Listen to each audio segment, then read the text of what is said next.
My name is Howard C. Copeland Jr. I know a lot about Emory Grove. I came up from a kid in Emory Grove. I went to elementary school, the first built black school there. We raised pigs, chickens.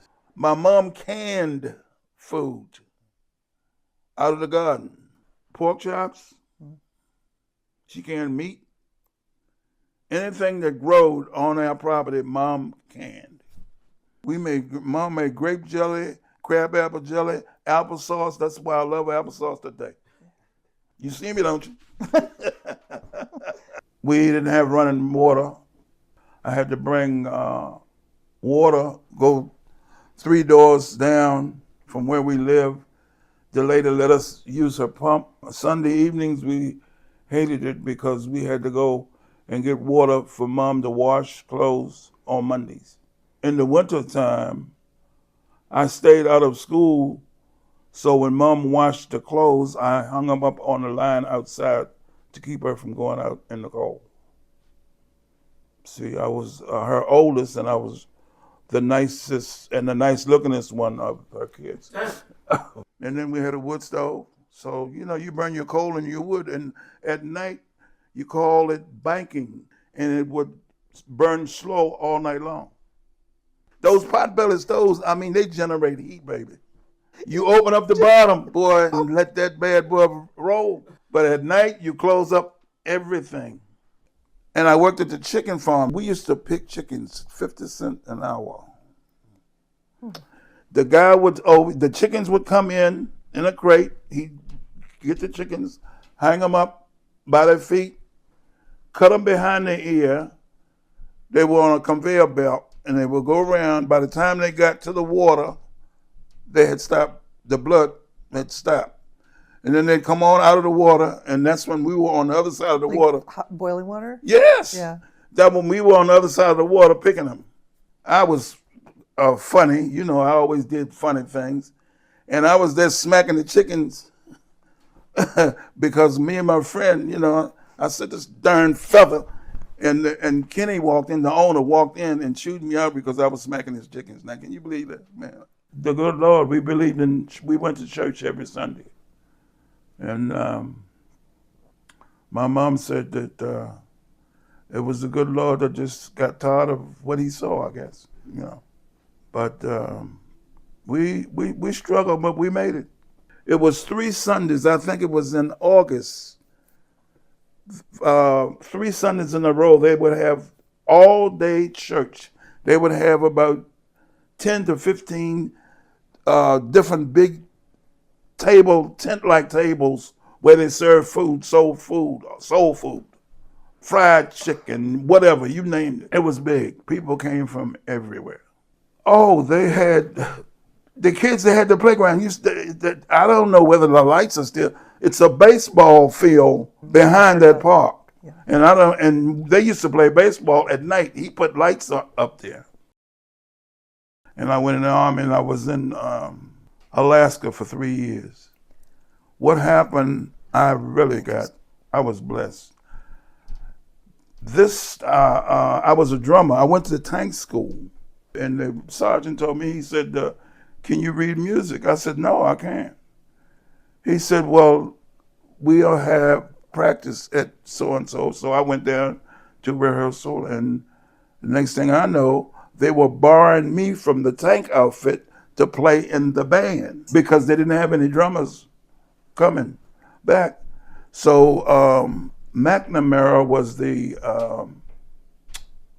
Secretary of Defense, and he was in Alaska, and he came and inspected the troops, and he stopped in front of me, and he said, Copeland, I understand you want to get in the post band. I said, yes, sir. So he said, well, your orders will be at your company office when you get back.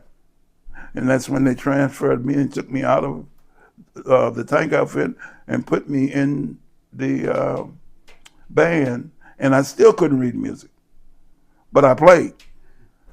It was a gift from God. So I had a brother my youngest brother got killed in an automobile accident. And I came home to his funeral, And I went to, and they told me if I didn't get my orders to go to the Pentagon and get my orders. So I had to go to the Pentagon, and when I got down there, this general told me that you don't make sense to me to send you back to Alaska, and you don't have but 30 days left. So, okay. But you know what? I thank God and him, because had I went back to Alaska, they would have taken me out of the band, put me in the tank, back in the tank outfit, and sent me to Vietnam, because that was during the war.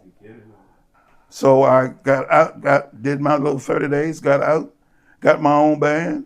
I played behind Ray Charles, Little Richard. I don't know whether you ever heard of these people now. The Spaniels, Diana Ross.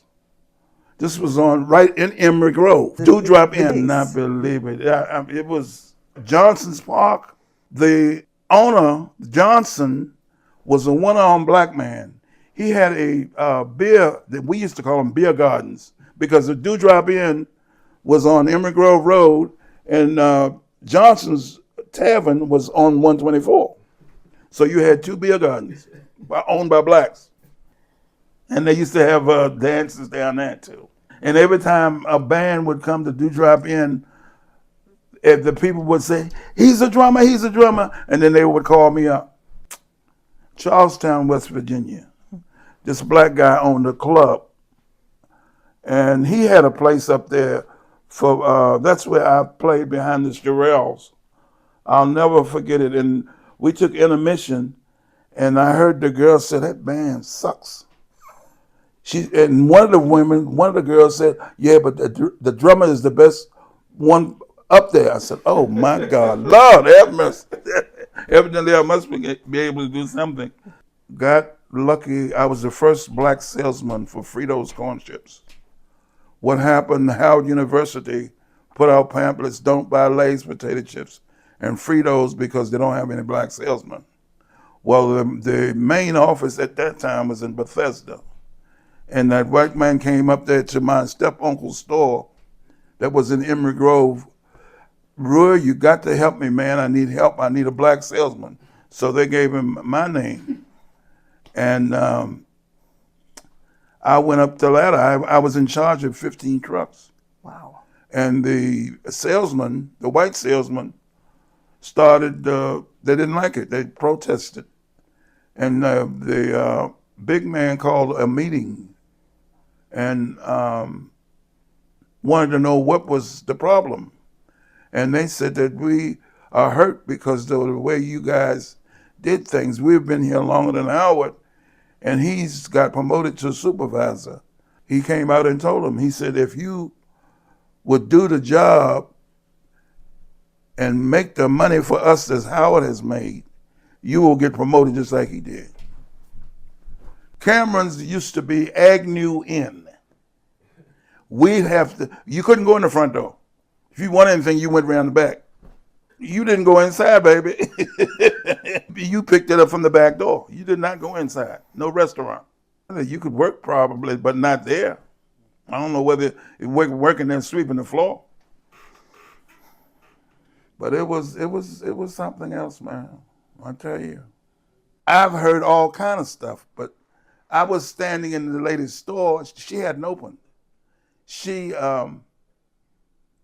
The man came to the door blind. And she was giving me an order, but she turned around, oh, that nigga make me sick. Oh, excuse me, Howard. I said, that's all right. I said to myself, honey, I ain't getting married with you because I'm taking your money.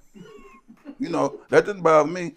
My mother told me years ago, sticks and stones might break your bones, but name will never hurt. And it sure didn't. Didn't stop me from making my little money.